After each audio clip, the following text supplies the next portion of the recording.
ସର୍ବଦଳୀୟ ବୈଠକରେ କଂଗ୍ରେସ ଦଳ କିଏ ଯୋଗଦେବ ମୁଁ ଜାଣିନି। କ'ଣ ଚିଠି ଆସିଛି ସେଇଟା ବି ମୁଁ ଜାଣିନି।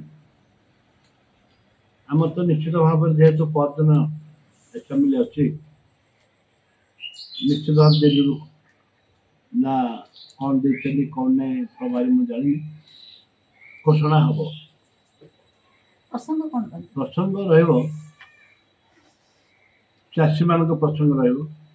କ୍ୱିଣ୍ଟାଲ ପିଛା 3100 ମିନିମମ୍ ସପୋର୍ଟ ପ୍ରାଇସ୍ କ୍ୱିଣ୍ଟାଲ ପିଛା, ଏବଂ ତା ସହିତ ବୁଢ଼ାବୁଢ଼ୀମାନଙ୍କ 3000 ଟଙ୍କା ପେନସନ୍, 300 ୟୁନିଟ୍ ପର୍ଯ୍ୟନ୍ତ ମାଗଣା ବିଦ୍ୟୁତ୍।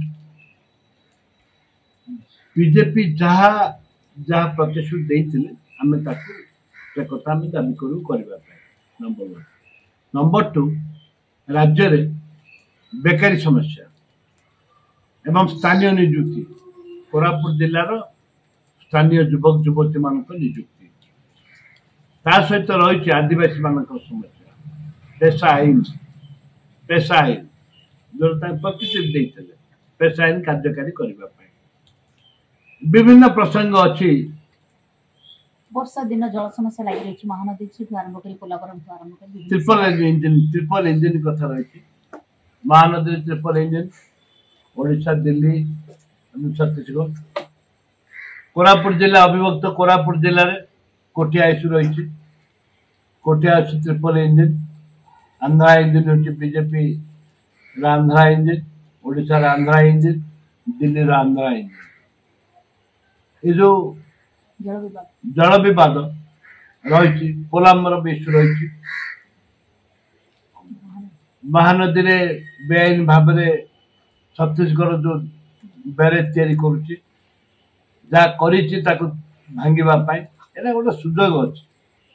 ଏଇଟା ଗୋଟେ ମାନ୍ୟବର ମୁଖ୍ୟମନ୍ତ୍ରୀ ପାଇଁ ସୁଯୋଗ ଅଛି ଓଡ଼ିଶାର ସ୍ୱାର୍ଥ ଦେଖିବା ପାଇଁ, ରଖିବା ପାଇଁ। ଯୋଉଟା କରିଛନ୍ତି ଯଦି ନିଷ୍ପତ୍ତି ପ୍ରଧାନମନ୍ତ୍ରୀ ବି ଆଜି ସେମାନେ କହୁଥିଲେ ଓଡ଼ିଶା ପାଇଁ ତାଙ୍କର ସରକାର ରହିଛି, ଆନ୍ଧ୍ରା ପାଇଁ ତାଙ୍କ ସରକାର ନାହିଁ, ଛତିଶଗଡ଼ ପାଇଁ ତାଙ୍କ ସରକାର ଆଜି ହେଇନି। ନରେନ୍ଦ୍ର ମୋଦୀ ପ୍ରଧାନମନ୍ତ୍ରୀ ହେଇନାହାନ୍ତି, କେବଳ ହେଇଛନ୍ତି ଓଡ଼ିଶା ପାଇଁ। ଓଡ଼ିଶା 20ଟି ଦେଇଛି, ପ୍ରାଧାନ୍ୟତା ଦିଅ ବୋଲି କହିଛନ୍ତି।